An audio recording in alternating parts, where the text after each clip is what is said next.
Sur les routes des stations de la Tarentaise, c'est le moment le plus chargé de l'année.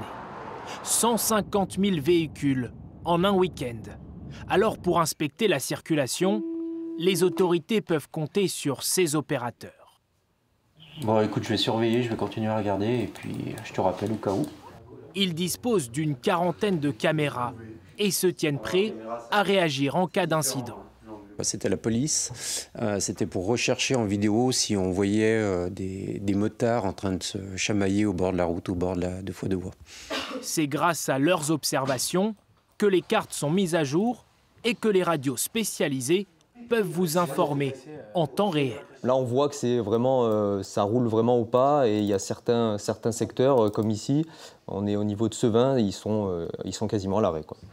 Un travail basé sur la patience et l'organisation, car les autorités anticipent de nombreux ralentissements. On met en place toute une régulation du trafic pour protéger les usagers qui ne soient pas arrêtés dans les zones à risque, les tunnels, les zones avec éboulement par exemple. Si la circulation est quand même très difficile en direction des montagnes, c'est plus fluide sur le retour.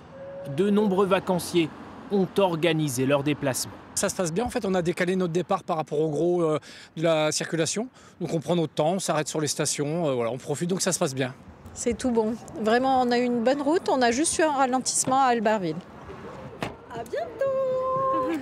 Environ 37 000 véhicules ont circulé aujourd'hui dans le sens des montées et 33 000 dans le sens des descentes.